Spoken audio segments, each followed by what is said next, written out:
السلام عليكم ورحمة الله وبركاته. الحمد لله رب العالمين.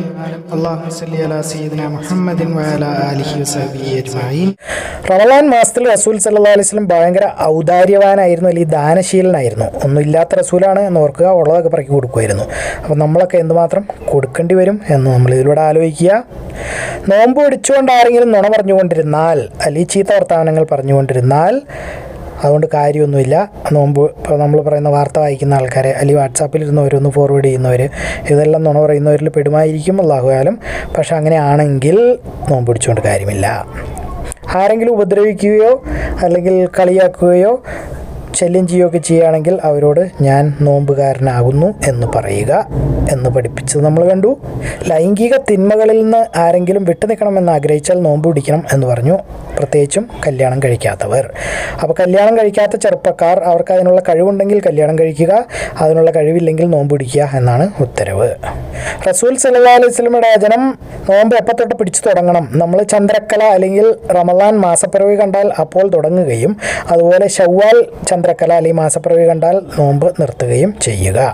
കണ്ടില്ലെങ്കിൽ 30 എണ്ണി തീർത്ത് മാസം തികച്ച് നോമ്പ് തുടങ്ങുകയും അതുപോലെ നോമ്പ് നിർത്തുകയും ചെയ്യുക. 2 പെരുന്നാൾ ദിവസങ്ങൾ ചുരുങ്ങുന്നില്ല. അതായത് 29 ദിവസം നോമ്പുള്ളൂ എന്ന് വിചാരിച്ച് നമ്മൾ ദുഃഖിക്കുകയൊന്നും വേണ്ട. നമുക്ക് 1 മാസത്തെ നോമ്പിനുള്ള കൂലിയാണ് കിട്ടുന്നത്. റസൂൽ സല്ലല്ലാഹു അലൈഹി വസല്ലമയുടെ വചനം നമ്മൾ എഴുതുന്നുമില്ല, നമുക്ക് അതിൻ്റെ കണക്കും അറിയില്ല. അതായത് 29 30 എന്നുള്ളതെന്ന് നമ്മൾ നോക്കി ടെൻഷൻ അടിക്കേണ്ട കാര്യമില്ല. എത്രയാണെങ്കിലും 1 മാസത്തെ കൂലി അല്ലാഹു നമുക്ക് തരും. റമളാന് 1 2 ദിവസം മുമ്പ്, അല്ലെങ്കിൽ തൊട്ട് മുമ്പുള്ള ദിവസങ്ങളിൽ നോമ്പ് പിടിക്കാൻ പാടില്ല. സ്ഥിരമായി അങ്ങനെ ഒരു ശീലമുണ്ടെങ്കിൽ ആവാം. അല്ലാഹു അസ്സ വജൽ നിങ്ങൾക്ക് ഭാര്യമാരുമായി ലൈംഗിക ബന്ധത്തിൽ ഏർപ്പെടുന്നത് നിയമപരമായി അനുവദിച്ചു തന്നിരിക്കുന്നു, രാത്രിയിൽ നോമ്പില്ലാത്ത സമയങ്ങളിൽ. കാരണം അവർ നമ്മളുടെ വസ്ത്രമാകുന്നു, സമാധാനമാകുന്നു, മറയാകുന്നു. അവരോടൊപ്പമുള്ള ജീവിതം നിങ്ങൾ ആസ്വദിച്ചു കൊള്ളുക. അതുപോലെ തന്നെ നിങ്ങൾ അവർക്കും അതുതന്നെ ആകുന്നു. അല്ലാഹ്ക്കറിയാം നിങ്ങളെ തന്നെ പറ്റിക്കുന്നുണ്ടെന്ന്. പക്ഷേ അവൻ നിങ്ങളിലേക്ക് തിരിയുന്നു, നിങ്ങളുടെ പാപമോചനങ്ങൾ സ്വീകരിക്കുന്നു, നിങ്ങൾക്ക് പുറത്തു തരുന്നു. അതുകൊണ്ട് നിങ്ങൾക്ക് നിങ്ങളുടെ ഭാര്യമാരുമായി ലൈംഗിക ബന്ധത്തിൽ ഏർപ്പെടാം. എന്നിട്ട് അള്ളാഹു നിങ്ങൾക്ക് ഉത്തരവിട്ടിട്ടുള്ള സന്താനങ്ങളെ സ്വീകരിക്കാം. അല്ലാഹു തആലയുടെ വചനം തിന്നുക, കുടിക്കുക, ആകാശത്തിൽ വെള്ള കീറുന്നതുവരെ, അതായത് ഉദയത്തിൻ്റെ വെള്ളി വെളിച്ചം വന്നു തുടങ്ങുന്നതുവരെ, രാത്രിയുടെ ഇരുട്ടിൽ നിന്ന് വ്യത്യസ്തമായി സുപ്രഭാതം തുടങ്ങുന്നതിൻ്റെ വെളിച്ചം നമുക്ക് കാണാൻ പറ്റും. സുബഹിക്ക് തൊട്ടുള്ള മുമ്പുള്ള സമയമാണ് ഈ ഉദ്ദേശിക്കുന്നത്. അതുപോലെ രാത്രി വീണ് തുടങ്ങുമ്പോൾ നിങ്ങൾ നോമ്പ് മുറിക്കുകയും ചെയ്യുക. സൂര്യാസ്തമയമാണ് ഉദ്ദേശിക്കുന്നത്. റസൂൽ സല്ലല്ലാഹു അലൈഹി വസല്ലമയുടെ വചനം ബിലാലിൻ്റെ ബാങ്ക് കേട്ടു എന്ന് വിചാരിച്ച് നിങ്ങൾ ഇടയത്താഴം അല്ലെങ്കിൽ രാത്രി അത്താഴം കഴിക്കുന്നത് നോമ്പിന് മുമ്പ് രാവിലെ അത് നിർത്തേണ്ടതില്ല. സുപ്രഭാതത്തിന് മുമ്പ് നിങ്ങൾ തിരക്ക് പിടിച്ച് ആഹാരം കഴിക്കാവുന്നതാണ്. അതിനുശേഷം ഒരു 50 ആയത്ത് ഓതാനുള്ള സമയം ഉണ്ടാവണം സുബഹിക്ക് ബാങ്ക് വിളിക്കുന്നതിന് മുമ്പ്. അതാണ് സുബഹിയും സഹൂർ അല്ലെങ്കിൽ ഇടയത്താഴവും തമ്മിലുള്ള ഗ്യാപ്പ്. സഹൂർ എന്ന് പറയുന്നത് നിർബന്ധമല്ല, പക്ഷേ അത് അനുഗ്രഹമാകുന്നു. അതിൽ അനുഗ്രഹമുണ്ട്. അതുകൊണ്ട് തുടരുക. നോമ്പ് പിടിക്കാനുള്ള നിയ്യത്ത് പകലാണ് എടുക്കുന്നതെങ്കിൽ, നോമ്പുകാരൻ രാവിലെ ജനാബത്തിൻ്റെ അവസ്ഥയിലാണ് എണീക്കുന്നതെങ്കിൽ നോമ്പ് സ്വീകാര്യമാണോ അല്ലയോ? ആണ് എന്ന് നമ്മൾ കണ്ടു. കാരണം കുളിച്ചിട്ട് റസൂൽ സല്ലല്ലാഹു അലൈഹി വസല്ലം നോമ്പ് പൂർത്തീകരിക്കാറുണ്ടായിരുന്നു. നോമ്പ് പിടിക്കുമ്പോൾ കെട്ടിപ്പിടിക്കുന്നത് കുഴപ്പമില്ല. നോമ്പ് പിടിക്കുമ്പോൾ ഉമ്മം വയ്ക്കുന്നത് കുഴപ്പമില്ല. നോമ്പ് പിടിക്കുന്ന ആൾക്ക് കുളിക്കാം, കുഴപ്പമില്ല. നോമ്പുകാരൻ മറന്നുപോയിക്കൊണ്ട് അറിയാതെ എന്തെങ്കിലും കുടിച്ചാൽ കുഴപ്പമൊന്നുമില്ല, അല്ലെങ്കിൽ തിന്നാലും കുഴപ്പമൊന്നുമില്ല. അതിന് പകരമായി വേറെ നോമ്പ് പിടിക്കേണ്ട കാര്യമില്ല. ആ നോമ്പ് തന്നെ തുടർന്നാൽ മതി.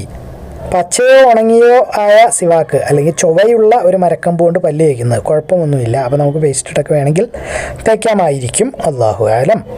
റസൂൽ സല്ലല്ലാഹു അലൈഹി വസല്ലമയുടെ വചനം മൂക്കിൽ വെള്ളം കയറ്റി ചീറ്റുമ്പോൾ ഒളു എടുക്കുന്ന ആൾ അല്പം വെള്ളം, റസൂൽ സല്ലല്ലാഹു അലൈഹി വസല്ലം നോമ്പുകാരനും നോമ്പുകാരനല്ലാത്തവനെയും തിരിച്ച് പറഞ്ഞിട്ടില്ല. അപ്പോൾ മൂക്കിൽ വെള്ളം കയറ്റി ചീറ്റാവുന്നതാണ്. അറിഞ്ഞുകൊണ്ട് ഒരാൾ ഭാര്യയുമായി ലൈംഗിക ബന്ധത്തിൽ ഏർപ്പെട്ടാൽ റമളാനിൽ നോമ്പിലായിരിക്കുമ്പോൾ അവൻ പാപ പ്രായശ്ചിത്തം ചെയ്യണം, ഫിദിയ കൊടുക്കണം. അത് നമ്മൾ കണ്ടു. ഒരടിമയെ മോചിപ്പിക്കുക, അതിന് കഴിവില്ലാത്തവർ 2 മാസം തുടർച്ചയായി നോമ്പ് പിടിക്കുക, അതിന് പറ്റാത്തവർ 60 പാവങ്ങൾക്ക് ആഹാരം കൊടുക്കുക, ഇതൊക്കെയാണ് നിയമങ്ങൾ. ഇനി ആരെങ്കിലും ഭാര്യയുമായി ലൈംഗിക ബന്ധത്തിൽ ഏർപ്പെട്ടു, റമളാനിലാണ്, നോമ്പിലാണ്, എന്നിട്ട് ഒന്നും കൊടുക്കാനില്ല, അപ്പോൾ അതുകൊണ്ടൊന്നും കൊടുത്തില്ല. പക്ഷേ കുറച്ച് കഴിഞ്ഞപ്പോൾ ദാനമായിട്ട് പലതും കിട്ടി. അങ്ങനെയാണെങ്കിൽ ആ ദാനം കിട്ടിയ സാധനം പാപമോചനത്തിനായിട്ട് കൊടുക്കാവുന്നതാണ്. ഒരു ആൾ ഭാര്യയുമായി ലൈംഗിക ബന്ധത്തിൽ ഏർപ്പെട്ടു, എന്നിട്ട് റമളാനിലാണ്, എന്നിട്ട് പ്രായശ്ചിത്തത്തിന് കൊടുക്കാനുള്ള സാധനം അവരെ തന്നെ കുടുംബത്തിനെ തീറ്റിക്കുന്നു, ഭാര്യയും മക്കളെയും. കാരണം അവർ ഭയങ്കര പാവങ്ങളാണ്. അതും അനുവദനീയമാണ്. ഹിജാമ അല്ലെങ്കിൽ ഛർദി, ഇത് അനുവദനീയമാണോ നോമ്പുകാരന്? ഛർദി കുഴപ്പമില്ല എന്ന് നമ്മൾ കണ്ടു. പൊതുവെ 90% അഭിപ്രായത്തിൽ അകത്തേക്ക് എടുക്കുന്നതാണ് നോമ്പിൽ നിരോധിച്ചിട്ടുള്ളൂ, പുറത്തേക്ക് എടുക്കുന്നത് നിരോധിച്ചിട്ടില്ല. അതുകൊണ്ട് ഛർദിച്ചു എന്ന് വിചാരിച്ച് കുഴപ്പമില്ല എന്നാണ് നമ്മൾ പല ഹദീസിലും കണ്ടത്. ഏകാഭിപ്രായങ്ങൾ 1-2 അഭിപ്രായങ്ങളൊക്കെ ഉണ്ട്, പാടില്ല എന്നുള്ളത്, നോമ്പ് മുറിയും എന്ന്. പക്ഷേ പൊതുവെ നമുക്ക് വേണമെങ്കിൽ എടുക്കാവുന്നതാണ്. ഹിജാമ ചെയ്യാറുണ്ടായിരുന്നു പലരും, ചിലരൊക്കെ രാത്രിയിൽ മാത്രം ചെയ്യാറുണ്ടായിരുന്നു. റസൂൽ സല്ലല്ലാഹു അലൈഹി വസല്ലം പറഞ്ഞിട്ടുണ്ട് ഹിജാമ ചെയ്യുന്നവനും ചെയ്തവനും നോമ്പ് മുറിയും എന്ന്. പക്ഷേ അതിനേക്കാൾ പ്രബലമായിട്ട് മറ്റു പലരും എടുക്കുന്നത് ഹിജാമ ചെയ്യാം എന്നുള്ളതാണ്. യാത്രയിൽ നോമ്പ് പിടിക്കണോ വേണ്ടയോ? യാത്രക്കാരൻ്റെ ഇഷ്ടം ആണത്. കഷ്ടപ്പെട്ട് വയ്യാഴികയോടെ നോമ്പ് പിടിക്കേണ്ട കാര്യം ഇല്ല യാത്രക്കാരന്. പറ്റുമെങ്കിൽ, ആരോഗ്യമുണ്ടെങ്കിൽ, സകല സൗകര്യങ്ങളൊക്കെ ഉണ്ടെങ്കിൽ ചെയ്യാവുന്നതാണ്. കുറച്ച് നാൾ റമളാനിൽ നോമ്പ് പിടിച്ചു, അതിനുശേഷം ഒരു യാത്രയിൽ പോയി. അവന് ആ യാത്രയിലായിരിക്കുമ്പോൾ നോമ്പ് മുറിക്കാമോ? മുറിക്കാം, വേണമെങ്കിൽ, കഴിവുണ്ടെങ്കിൽ തുടരാം. റസൂൽ സല്ലല്ലാഹു അലൈഹി വസല്ലം നോമ്പ് കാലത്ത് ഒരു മനുഷ്യനെ വെയിലത്ത് ആളുകൾ തണൽ ഇട്ട് കൊടുക്കുന്നത് കണ്ടു, അതായത് കുട ചൂടിക്കുന്നത് പോലെ. അപ്പോൾ അദ്ദേഹം പറഞ്ഞു, ഇത് അത്ര വലിയ നന്മയൊന്നും അല്ല യാത്രക്കാരൻ നോമ്പ് പിടിക്കുക എന്നുള്ളത്. നിർബന്ധമുള്ള കാര്യമില്ല, യാത്രക്കാരൻ നോമ്പ് പിടിക്കാതിരുന്നാലും കുഴപ്പമില്ല. റസൂൽ സല്ലല്ലാഹു അലൈഹി വസല്ലമയുടെ സഹാബാക്കൾ കുറേ പേര് നോമ്പ് പിടിക്കുകയും കുറേ പേര് പിടിക്കാതിരിക്കുകയും ചെയ്യുന്നുണ്ട്. യാത്രയിലായിരുന്നപ്പോൾ അവരാരും പിടിച്ചവരെ കുറ്റപ്പെടുത്തുകയോ അല്ലെങ്കിൽ പിടിക്കാത്തവരെ കുറ്റപ്പെടുത്തുകയോ ചെയ്തിട്ടില്ല. രണ്ടും ഒരേപോലെയാണ് അവർ കണ്ടത്. യാത്രക്കാരൻ വഴിയിൽ അല്ലെങ്കിൽ പകുതിയിൽ വെച്ച് നോമ്പ് മുറിക്കുന്നത് പരസ്യമായിട്ട്, അതും അനുവദനീയമാണ്. അല്ലാഹു തആലയുടെ വചനം, ആർക്കെങ്കിലും നോമ്പ് പിടിക്കാൻ കഴിവില്ല വയസ്സായതുകൊണ്ട്, അങ്ങനെയാണെങ്കിൽ പാവങ്ങൾക്ക് ആഹാരം കൊടുക്കാവുന്നതാണ് ഓരോ ദിവസത്തിനും പകരം. റമളാനിൽ വിട്ടുപോയ നോമ്പുകൾ തൊട്ടടുത്ത മാസത്തിൽ തന്നെ ചെയ്യണം കഴിയുന്നതും. ഒരു കൊല്ലത്തിൽ കൂടി പോകരുത്. അടുത്ത നോമ്പ് കഴിഞ്ഞു പോകാതിരിക്കാൻ നോക്കുക. ഇനി എങ്ങാനും കഴിഞ്ഞു പോയാൽ അടുത്ത കൊല്ലത്ത് നോമ്പ് തീർന്നു കഴിയുമ്പോൾ തുടർച്ചയായി തന്നെ പിടിക്കണം, വിട്ടുപോകാതെ. പിന്നെ ഗ്യാപ്പ് ഇടരുത് എന്ന് നമ്മൾ കണ്ടു. പല ഉസ്താദന്മാരൊക്കെ പറയുന്നത് ഞാൻ കേട്ടിട്ടുണ്ട്. അതിൻ്റെയൊക്കെ അടിസ്ഥാനം എനിക്കറിയില്ല. അപ്പോൾ ഇതൊക്കെ വെച്ച് നോക്കുമ്പോൾ അത് തെറ്റാവാനാണ് സാധ്യത. പക്ഷേ എനിക്ക് ഉറപ്പില്ല, എന്നാലും പറഞ്ഞു എന്ന് മാത്രം. പൊതുവെ കേൾക്കുന്നത് നമ്മളുടെ 30 ദിവസം നോമ്പും പൂർണ്ണമായി പിടിച്ചില്ലെങ്കിൽ അത് ഒന്നാം ആകാശത്തിന് പോയി തട്ടി നിൽക്കുമെന്നും ബാക്കിയുള്ള നോമ്പ് പിടിക്കാതെ അങ്ങോട്ട് കയറി പോകില്ല എന്നൊക്കെ പറയുന്നത് കേട്ടിട്ടുണ്ട്. അല്ലാഹു ആലം. അതൊന്നും നമ്മളെവിടെയും കണ്ടില്ല. അപ്പോൾ അതുകൊണ്ടുള്ളതാണോ അല്ലയോ എന്ന് പറയാൻ പറ്റില്ല. അങ്ങനെയൊന്നും ഇല്ലയെന്നാണ് ഇപ്പോൾ ഇതിൽ നിന്ന് മനസ്സിലാക്കുന്നത്. അടുത്ത കൊല്ലത്തെ നോമ്പും കഴിഞ്ഞു പോയി, അതായത് ഒരു കൊല്ലം കഴിഞ്ഞു പോയിട്ടുണ്ടെങ്കിൽ ആ റമളാൻ തീരുമ്പോൾ തുടർച്ചയായി പിടിക്കണം എന്ന് നമ്മൾ കണ്ടു. ആർത്തവത്തിലുള്ള സ്ത്രീകൾക്ക് നമസ്കാരവും നോമ്പും പാടില്ല, പിടിക്കണ്ട എന്ന് കണ്ടു. നമസ്കാരം തിരിച്ച് വീട്ടണ്ട, പക്ഷേ നോമ്പ് തിരിച്ച് വീട്ടണം. നോമ്പ് പിടിക്കാതെ ആരെങ്കിലും മരിച്ചു പോയാൽ, അതായത് റമളാൻ കഴിഞ്ഞിട്ടാണ് ആൾ മരിച്ചത്, അപ്പോൾ എത്ര ദിവസമുണ്ടോ ആളുടെ ബന്ധുക്കൾക്ക് ആ നോമ്പ് പിടിച്ച് വീട്ടാവുന്നതാണ്. നോമ്പ് എപ്പോഴാണ് മുറിക്കേണ്ടത്? ആകാശത്തിൽ സൂര്യൻ അസ്തമിച്ച് കഴിയുമ്പോൾ, സൂര്യൻ്റെ ഗോളം പൂർണ്ണമായും കാണാതെ ആയി കഴിയുമ്പോൾ. നോമ്പ് മുറിക്കുന്നത് കയ്യിലുള്ള വെള്ളമോ അല്ലെങ്കിൽ എന്താണോ ഉള്ളത് അതുകൊണ്ട് ചെയ്യാവുന്നതാണ്. നോമ്പ് മുറിക്കുന്ന സമയമായാൽ തിരക്ക് പിടിച്ച് നോമ്പ് മുറിക്കണം, താമസിപ്പിക്കരുത്. താമസിപ്പിച്ചാൽ നമ്മുടെ സമുദായം തന്നെ വഴിതെറ്റിപ്പോവും എന്നാണ് പറയുന്നത്. ഇനി ആരെങ്കിലും തിരക്ക് പിടിച്ച് നോമ്പ് മുറിക്കുമ്പോൾ സൂര്യാസ്തമയമായിട്ടില്ല, പിന്നീട് അത് മനസ്സിലായി സൂര്യാസ്തമയമായില്ല എന്ന്, അങ്ങനെയാണെങ്കിൽ അതിന് പകരമായി നമ്മൾ നോമ്പ് പിടിച്ച് വീടണം. അപ്പോൾ ആ നോമ്പ് മുറിഞ്ഞു പോയി. കുട്ടികൾ നോമ്പ് പിടിക്കാറുണ്ടായിരുന്നു. അവരൊക്കെ കരയുകയാണെങ്കിൽ ഉച്ചയ്ക്ക് വൈകുന്നേരമൊക്കെ ആകുമ്പോഴത്തേക്കും ആണെങ്കിൽ കമ്പിളി കൊണ്ട് സഹാബിയാത്തുകൾ ഒരു പാവകളെയൊക്കെ ഉണ്ടാക്കി അവർക്ക് കളിക്കാൻ കൊടുക്കുമായിരുന്നു. അങ്ങനെ അവരെ പറ്റിച്ച് വൈകുന്നേരം നോമ്പ് മുറിക്കുന്നവരെ പിടിച്ചു നിർത്തുമായിരുന്നു. അൽ വിസാൽ എന്ന് പറഞ്ഞാൽ തുടർച്ചയായി 24 മണിക്കൂറിൽ കൂടുതൽ നോമ്പ് പിടിക്കുന്നതിനാണ്. അത് നിരോധിച്ചിരിക്കുന്നു. പക്ഷേ റസൂൽ സല്ലല്ലാഹു അലൈഹി വസല്ലം ചെയ്യാറുണ്ടായിരുന്നു.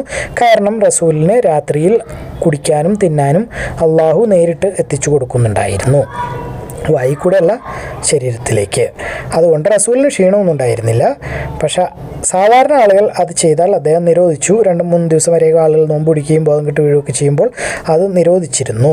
അവസാനം ആകെ അനുവദിച്ചിരിക്കുന്നതെന്ന് പറഞ്ഞാൽ 24 മണിക്കൂർ വേണമെങ്കിൽ നമുക്ക് നോമ്പ് പിടിക്കാവുന്നതാണ്, അത്ര നിർബന്ധമുള്ള ആരോഗ്യമുള്ള ആളുകൾക്ക്. അതായത് രാവിലെ ഇടയത്താഴം കഴിച്ചു തുടങ്ങി വൈകുന്നേരം നോമ്പ് മുറിക്കുമ്പോൾ ഒന്നും കഴിക്കുന്നില്ല, അത്താഴം കഴിക്കുന്നില്ല, കിടന്നുറങ്ങി രാവിലെ എഴുന്നേറ്റ് സുബഹിക്ക് മുമ്പ് ഇടയത്താഴം കഴിക്കണം. 24 മണിക്കൂറേ അൽവിസാൽ ചെയ്യാനുള്ള അനുവാദം നമുക്ക് ഉള്ളൂ. 24 മണിക്കൂറിൽ കൂടുതൽ ചെയ്യരുത്. തുടർച്ചയായി അൽവിസാൽ ചെയ്താൽ, ഒന്നിൽ കൂടുതൽ ദിവസം ചെയ്താൽ അതിനെന്തോ ശിക്ഷയുണ്ട് എന്ന് പറയുന്നു. പക്ഷെ നമ്മളെവിടെയും അതിനെപ്പറ്റി ശിക്ഷയൊന്നും കണ്ടില്ല. റസൂൽ സല്ലല്ലാഹു അലൈഹി വസല്ലമയ്ക്ക് അത് ഇഷ്ടമല്ലായിരുന്നു. കാരണം കൃത്യമായി പറഞ്ഞു, ഞാൻ നിങ്ങളെപ്പോലെയല്ല, എനിക്ക് അള്ളാഹു രാത്രിയിൽ തീറ്റിപ്പിക്കുകയും കുടിപ്പിക്കുകയും ചെയ്യുന്നു. രാത്രിയുടെ അവസാന ഭാഗം വരെ അൽവിസാൽ തുടർച്ചയായി നോമ്പ് നോക്കുന്നത്. സുന്നത്ത് നോമ്പ് ഉള്ള ഒരാളെ മറ്റൊരു മുസ്ലിം നിർബന്ധിച്ച് നോമ്പ് മുറിപ്പിക്കുന്നത് അത് ആ ആൾക്ക് ഉപകാരമുള്ള കാര്യമാണ് എങ്കിൽ കുഴപ്പമില്ല. അതിന് പകരം തിരിച്ച് നോമ്പ് പിടിക്കേണ്ടതില്ല. ഇപ്പോൾ ഡോക്ടർ പറഞ്ഞ് നോമ്പ് മുറിക്കുന്നു, അങ്ങനെയൊക്കെ ഉള്ളത്. ശഅബാൻ മാസത്തിൽ നോമ്പ് പിടിക്കുന്നത്, റസൂൽ സല്ലല്ലാഹു അലൈഹി വസല്ലമയുടെ നോമ്പ് പിടുത്തവും നോമ്പ് പിടിക്കാതിരിക്കുന്നതിനെയും പറ്റി പറയുന്നു. അതായത് റസൂൽ നോമ്പ് പിടിക്കുന്നത് കാണണമെന്ന് ആഗ്രഹിച്ച് നോക്കിയാൽ റസൂലിനെ നോമ്പിൽ തന്നെ എപ്പോഴും നോമ്പ് പിടിക്കുന്നത് കാണാമായിരുന്നു. നോമ്പില്ലാത്ത റസൂലിനെ കാണണമെന്ന് വിചാരിച്ച് നോക്കിയാൽ നോമ്പില്ലാത്ത റസൂലിനെ കാണാമായിരുന്നു. അതായത് ഇഷ്ടംപോലെ നോമ്പ് പിടിക്കുകയും ഇഷ്ടംപോലെ നോമ്പ് പിടിക്കാതിരിക്കുകയും ചെയ്യുമായിരുന്നു. അതുപോലെ രാത്രി നിസ്കരിക്കുന്ന റസൂലിനെ കാണണമെന്ന് വിചാരിച്ച് നോക്കിയാൽ രാത്രിയിൽ നിസ്കാരത്തിൽ നിൽക്കുന്നത് കാണാമായിരുന്നു.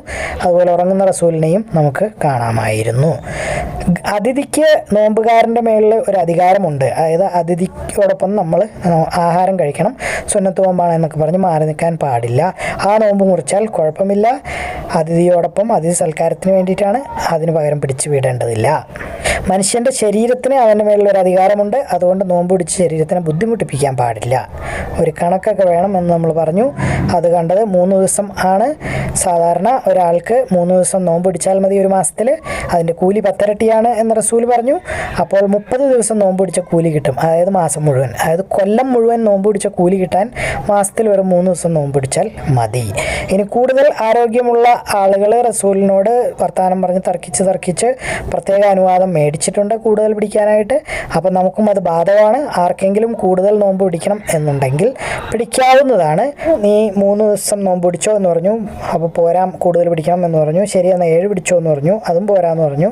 അങ്ങനെ 10 ആക്കി. അതും പോരാന്ന് പറഞ്ഞു. അപ്പോൾ പറഞ്ഞു, അന്ന് നീ ദാവൂദ് അലൈഹി ഇസ്ലാമിന് നോമ്പ് പിടിച്ചോളാൻ പറഞ്ഞു. അതായത് ഒന്നിടവിട്ട നോമ്പ്. ദാവൂദ് അലൈഹി ഇസ്ലാമിൻ്റെ നോമ്പാണ് ഏറ്റവും വലിയ നോമ്പ് എന്ന് നമ്മൾ കണ്ടു. കാരണം റസൂലിൻ്റെ ഹദീസിൽ വേറെ സ്ഥലങ്ങളിൽ പറയുന്നുണ്ട്, ഖൈറ സിയാമിലല്ലാ സിയാമി അഖി ദാവൂദ്, ഖൈറ സ്വലാത്തിലല്ലാ സ്വലാത്തി അഖി ദാവൂദ് എന്ന് പറയുന്നുണ്ട്. അതിൽ ദാവൂദ്, എൻ്റെ സഹോദരൻ ദാവൂദിൻ്റെ നമസ്കാരമാണ് അള്ളാഹുവിങ്കിൽ ഏറ്റവും ഇഷ്ടപ്പെട്ട നമസ്കാരം. കാരണം അദ്ദേഹം രാത്രിയുടെ 1/3 ഭാഗം നിസ്കരിക്കുകയും ബാക്കി ഭാഗം ഉറങ്ങുകയും ചെയ്യുമായിരുന്നു. അതുപോലെ എൻ്റെ സഹോദരൻ ദാവൂദിൻ്റെ നോമ്പാണ് അള്ളാഹുവിന് ഏറ്റവും ഇഷ്ടപ്പെട്ട നോമ്പ്. കാരണം അദ്ദേഹം ഒരു ദിവസം നോമ്പ് പിടിക്കുകയും ഒരു ദിവസം പിടിക്കാതിരിക്കുകയും ചെയ്യുമായിരുന്നു. കൊല്ലത്തിൽ പകുതി കൊല്ലവും നോമ്പ് ആയിരുന്നു. അതുപോലെ നമ്മുടെ കുടുംബത്തിന് നമ്മളുടെ മേലിൽ, അല്ലെങ്കിൽ ഭാര്യയ്ക്ക് ഒരു അവകാശമുണ്ട്. അപ്പോൾ എപ്പോഴും നോമ്പാന്ന് പറഞ്ഞുകൊണ്ട് ഭാര്യയെ ഒഴിച്ചുവിടാൻ പാടില്ല. അതുണ്ട്, അതും പാലിക്കണം. അതുകൊണ്ട് ഒന്നിടവിട്ട ദിവസം വരെ മാക്സിമം നോമ്പ് പിടിക്കാൻ പാടുണ്ട്. 3 റെക്കമെൻഡ് ചെയ്തിരിക്കുന്നത്. അതിൽ കൂടുതൽ പിടിക്കാതിരിക്കുന്നതാണ് നല്ലത്. മാസത്തിൽ നിർബന്ധമാണെങ്കിൽ ദാവൂദ് അലൈഹി ഇസ്ലാമിൻ്റെ നോമ്പ് പിടിക്കാവുന്നതാണ്. പക്ഷേ അത് പിടിച്ച സഹാബി പോലും വയസ്സായപ്പോഴേക്കും അബ്ദുല്ലാഹ് ഇബ്നു അംർ പറഞ്ഞിരുന്നു, വേണ്ടായിരുന്നു വയസ്സായപ്പോൾ. കാരണം റസൂൽ സല്ലല്ലാഹു അലൈഹി വസല്ലം പറയുന്നു, നിൻ്റെ ശരീരം ക്ഷീണിച്ചു പോകും, നിൻ്റെ കണ്ണിൻ്റെ കാഴ്ച കുറയും, അങ്ങനെ പല ഉപദേശങ്ങളും കൊടുക്കുന്നുണ്ട്. അപ്പോൾ അതൊക്കെ വന്നിട്ടുണ്ടാവുമായിരിക്കും. കാരണം വയസ്സാം കാലത്ത് അദ്ദേഹം വേണ്ടായിരുന്നു എന്ന് പറയുന്നത് നമ്മൾ കണ്ടു. പൂർണ്ണാന്തരമുള്ള ദിവസത്തിന് മുമ്പ്, അതായത് 13, 14, 15 ദിവസങ്ങളിൽ ചന്ദ്ര കലണ്ടറിൻ്റെ ദിവസങ്ങളിൽ നോമ്പ് പിടിക്കുന്നത് അങ്ങനെ ആവാവുന്നതാണ്. മാസത്തിൻ്റെ അവസാന ദിവസങ്ങളിൽ 3 ദിവസം നോമ്പ് പിടിക്കാവുന്നതാണ്. അതല്ലെങ്കിൽ ഏതെങ്കിലും ദിവസങ്ങളിൽ നോമ്പ് പിടിക്കാവുന്നതാണ്. ആരെങ്കിലും സന്ദർശിക്കുക, അതായത് അതിഥിയുണ്ട് എന്നിട്ടും വീട്ടുകാരൻ സുന്നത്ത് നോമ്പ് മുറിക്കാതിരിക്കുന്നത് അത്ര നല്ല ഏർപ്പാടല്ല എന്ന് പറയുന്നു. മാസത്തിൻ്റെ അവസാന ദിവസങ്ങളിൽ നോമ്പ് പിടിക്കാം എന്ന് നമ്മൾ കണ്ടു. എല്ലാ മാസത്തിൻ്റെ അവസാനം നോമ്പ് പിടിക്കുകയാണെങ്കിൽ കുഴപ്പമില്ല, അതൊരു ശീലമാക്കാം. വെള്ളിയാഴ്ച മാത്രമായി നോമ്പ് പിടിക്കാൻ പാടില്ല എന്ന് നമ്മൾ കണ്ടു. അതിന് മുമ്പുള്ള ദിവസമോ അതിന് ശേഷമുള്ള ദിവസമോ നിയത്ത് ഇല്ലെങ്കിൽ, അതായത് വ്യാഴാഴ്ച നോമ്പ് പിടിച്ചിട്ടുണ്ടെങ്കിൽ വെള്ളിയാഴ്ച പിടിക്കാം. ശനിയാഴ്ച പിടിക്കാൻ ഉദ്ദേശിക്കുന്നുണ്ടെങ്കിൽ വെള്ളിയാഴ്ച പിടിക്കാം. അപ്പോൾ വ്യാഴം വെള്ളി പിടിക്കാം, വെള്ളി ശനി പിടിക്കാം. അതല്ലെങ്കിൽ വ്യാഴം വെള്ളി ശനി നോമ്പ് പിടിക്കാം. വെള്ളിയാഴ്ച മാത്രം നോമ്പ് പിടിക്കാൻ പാടില്ല. അങ്ങനെ പിടിച്ച സഹാബിയാത്തിനോട് റസൂൽ സല്ലല്ലാഹു അലൈഹി വസല്ലം പറഞ്ഞ് നോമ്പ് മുറിപ്പിച്ചു. നോമ്പ് പിടിക്കാൻ വേണ്ടി പ്രത്യേക ദിവസങ്ങൾ തിരഞ്ഞെടുക്കുന്നത് അത് പാടില്ല. റസൂൽ സല്ലല്ലാഹു അലൈഹി വസല്ലം അങ്ങനെ ചെയ്തിട്ടില്ല. റസൂലിൻ്റെ എല്ലാ അമലുകളും എല്ലാ ദിവസവും ദിവസവും ഒരുപോലെ ആയിരുന്നു. തിങ്കളാഴ്ച പ്രത്യേകം സുന്നത്ത് നിസ്കാരം, വെള്ളിയാഴ്ച പ്രത്യേകം എന്തെങ്കിലും അങ്ങനെയൊന്നും ഇല്ലായിരുന്നു. അറഫ ദിവസം നോമ്പ് നോക്കുന്നത് അറഫയും വെള്ളിയാഴ്ചയും വന്നതാണ് പറയുന്നത്, അന്ന് നോമ്പ് ഇല്ലായിരുന്നു. പെരുന്നാൾ ദിവസം നോമ്പ് പിടിക്കാൻ പാടില്ല. നെഹ്ർ ദിവസം, അതായത് ഈദുൽ അദ്ഹയുടെ 1-ാം ദിവസം നോമ്പ് പിടിക്കാൻ പാടില്ല. നമ്മൾ കണ്ട വലിയ 4 നിയമങ്ങൾ എന്ന് പറയുന്നത് സ്ത്രീ 2 ദിവസത്തിൽ കൂടുതലുള്ള യാത്ര ഭർത്താവോ അല്ലെങ്കിൽ ദീ മഹ്റമോ കൂടാതെ ചെയ്യാൻ പാടില്ല എന്ന് കണ്ടു. 2 പെരുന്നാൾ ദിവസങ്ങളിൽ നോമ്പ് പിടിക്കാൻ പാടില്ല എന്ന് കണ്ടു. സുബഹിയുടെ ഫർള് നമസ്കാരം കഴിഞ്ഞാൽ പിന്നെ സൂര്യോദയം വരെ നിസ്കരിക്കാൻ പാടില്ല എന്ന് നമ്മൾ കണ്ടു. അസറിന്റെ ഫർള് നമസ്കാരം കഴിഞ്ഞാൽ സൂര്യ അസ്തമയം വരെ വേറെ നിസ്കരിക്കാൻ പാടില്ല എന്ന് നമ്മൾ കണ്ടു. 3 പള്ളികളിലേക്ക് ഒഴികെ സന്ദർശനത്തിനായി യാത്ര പോകാൻ പാടില്ല. വേറെ ഏത് പള്ളിയിലേക്കും യാത്ര പോയാൽ തെറ്റാണ്, വലിയ പാപമാണ്. അതൊക്കെ മസ്ജിദുൽ ഹറം മക്ക, മസ്ജിദുൽ അഖ്സ ജെറുസലേമിലുള്ള പള്ളി, മസ്ജിദുൽ മദീന റസൂൽ സല്ലല്ലാഹു അലൈഹി വസല്ലമയുടെ പള്ളി, ഈ 3 സ്ഥലങ്ങളിലേക്ക് മാത്രമേ യാത്ര പോകാൻ പാടുള്ളൂ. ഏർവാടി, മുത്തുപ്പേട്ട, അജ്മീർ ഇതൊന്നും പാടില്ല. അയ്യാമു തശ്രീഖിൻ്റെ ദിവസങ്ങളിൽ നോമ്പ് പിടിക്കുന്ന 11, 12, 13 ദുൽഹജ്ജ ദിവസങ്ങളിൽ അറക്കാൻ മൃഗം ഇല്ലാത്തവർക്ക് പിടിക്കാവുന്നതാണ്, അല്ലാത്തവർക്ക് പിടിക്കേണ്ട കാര്യം ഇല്ല. ആശൂറ ദിവസം മുഹറം 10 നോമ്പ് പിടിക്കുന്നത് റമളാൻ മാസം നിർബന്ധമാവുന്നതിന് മുമ്പ് ആശൂറ ദിവസം നോമ്പ് സഹാബാക്കൾക്ക് നിർബന്ധമായിരുന്നു. റമളാൻ മാസം നിർബന്ധമായപ്പോൾ ആശൂറ ദിവസം നോമ്പ് പിൻവലിച്ചു, അത് സുന്നത്താക്കി മാറ്റി. ഇതൊക്കെയാണ് ഈ അധ്യായത്തിൽ നമ്മൾ കണ്ടത്. ഈ പഠിച്ച കാര്യങ്ങളൊക്കെ നമുക്ക് അല്ലാഹു തആല ജീവിതത്തിൽ ഉപകാരപ്രദം ആക്കട്ടെ. അടുത്ത മാസത്തിൽ നോമ്പാണ്, നമുക്ക് ഈ അറിവുകൾ ഉപകാരപ്പെടും എന്ന് വിചാരിക്കുന്നു. അൽഹംദുലില്ലാഹി റബ്ബിൽ ആലമീൻ. ആമീൻ യാ റബ്ബൽ ആലമീൻ. അള്ളാഹു ആലം. അള്ളാഹു എല്ലാ കാര്യങ്ങളും ഏറ്റവും നന്നായി അറിയുന്നു. നിങ്ങളിത് കാണുക, ഖുർആൻ പഠിക്കുക, എല്ലാവരിലേക്ക് എത്തിച്ചു കൊടുക്കുക. ബാറക്കല്ലാഹു ലി വലക്കും. അസ്സലാമു അലൈക്കും വറഹ്മത്തുള്ളാഹി വബറകാതുഹു.